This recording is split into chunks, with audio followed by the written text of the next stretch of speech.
Welcome to the Techie Tessie channel. For those of you who haven't been here before, my name is Tess. This isn't our usual setup. I thought we'd do something a little more informal, a little more chatty.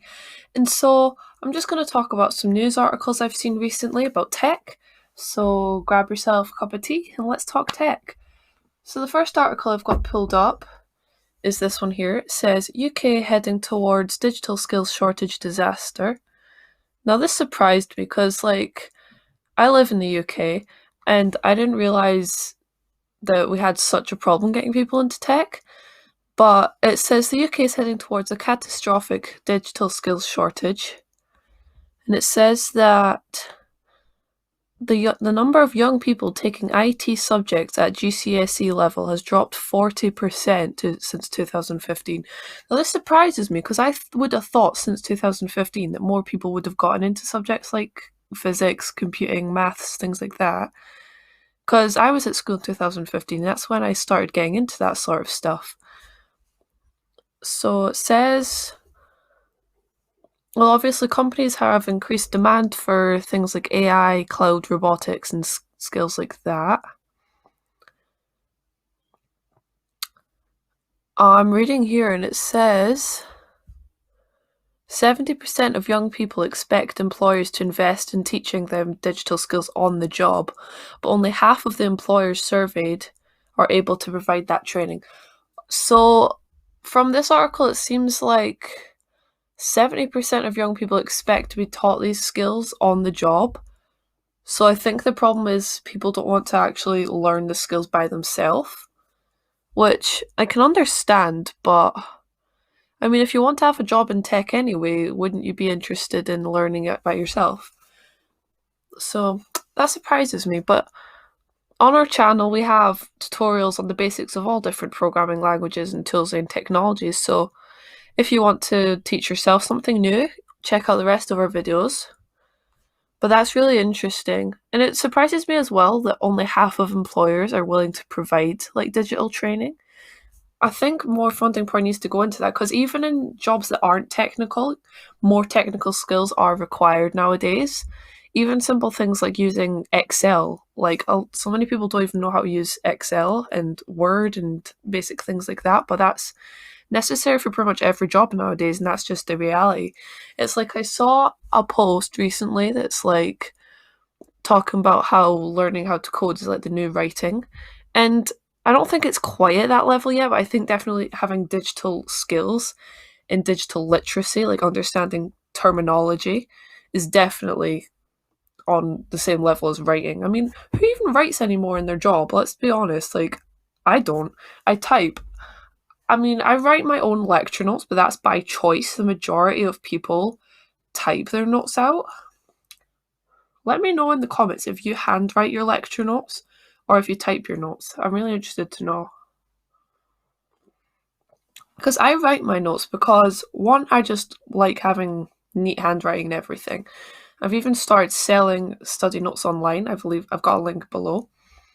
But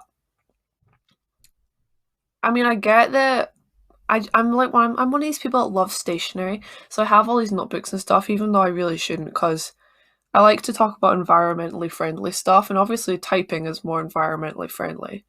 But also there's studies that show that writing your notes helps increase memory, like your retention rate. So it's like, I want to pass my exams, so I may as well write my notes if it helps my memory, right? Right, in this article, I'm just glancing here. It's a funny picture. Some 4 main reasons why digital skills shortage is steadily climbing across the country. Lack of clearly defined job roles, I agree with that. Job searching can be a pain because roles aren't clear, rules aren't vague. So that's what I'm talking about with the digital literacy thing.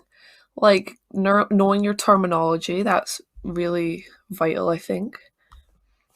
Lack of understanding about guidance about potential career paths. I kind of get that too. At school as well, all these career fairs and stuff, they just weren't useful. It'd probably be helpful getting more actual people who were in the field in, instead of just like having a guidance counselor talk you through different careers. Because, you know, at school they always talk about the basic careers that everyone talks about, you know, doctor, lawyer, you know what I mean? It's like, but what about software developer? I didn't even know that was like a thing at school. Yeah, and that links into lack of relatable role models.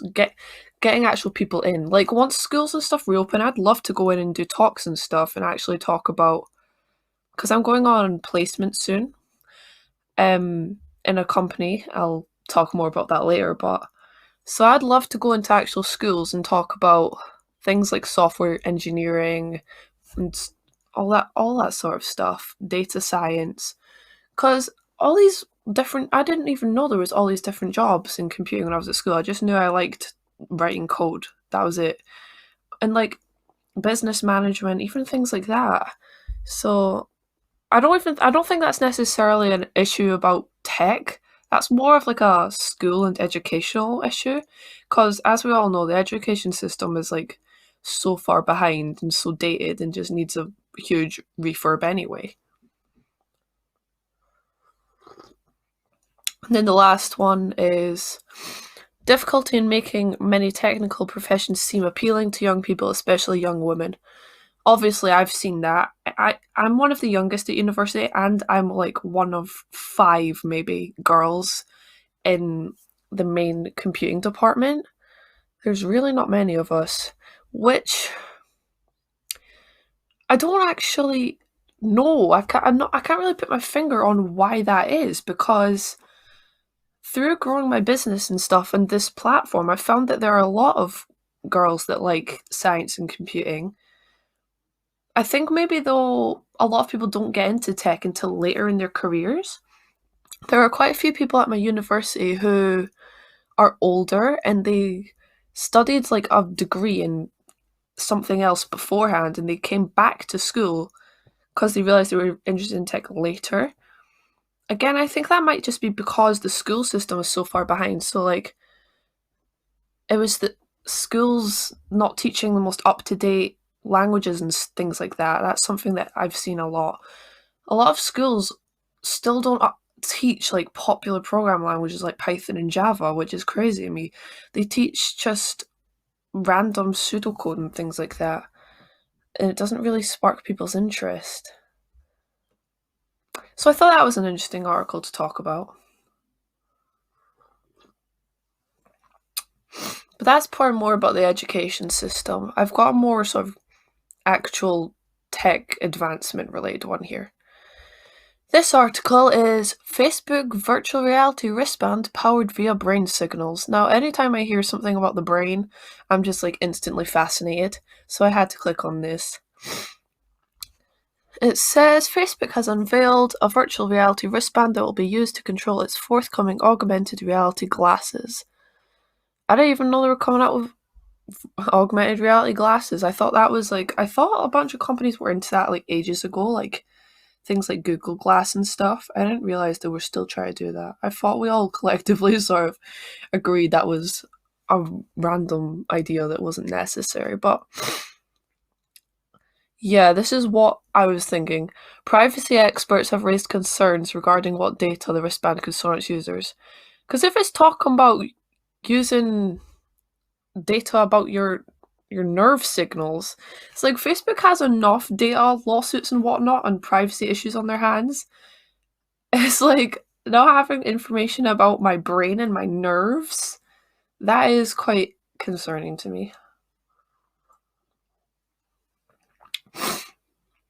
It's like privacy is, we hear about it all the time in the tech news, but I feel like nothing, it's just being swept under the rug. You know, Facebook like are still coming out with products that'll collect an insane amount of data about such intimate parts of your life, but like all the like GDPR, I think that came out like couple years ago now. But apart from that, all the data laws are so old. Like all the data protection laws and all, there's like, to be honest, the laws on privacy and data protection and stuff, one, aren't well known. Two, most of them are old. They're just not a priority.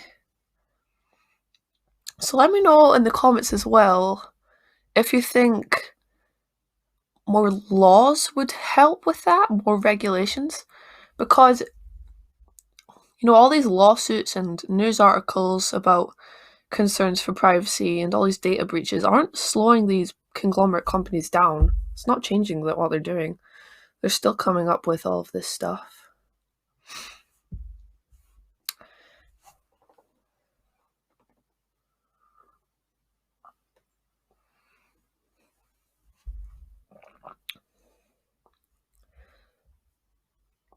There's not actually that much about what the product actually is. It's more just about the security concerns. Yeah, the company first showed interest in this technology as early as 2014. So that's why I was surprised this virtual augmented reality stuff is making a comeback, because I thought we're kind of over that by now. Because I mean, all this augmented reality stuff sounds cool, and of course it does have some applications, but for the average person, I don't think it's necessary. And I feel like a lot of the time these companies, they have so much money and resources, and they're always trying to do sort of the coolest thing instead of creating a product that people actually need.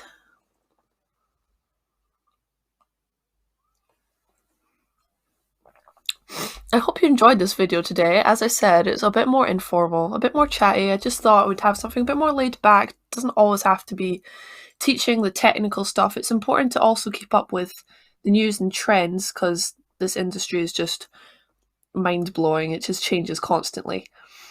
So if you guys like this structure of this video, let me know and I'll definitely make more. And I'll see you guys next time. Bye.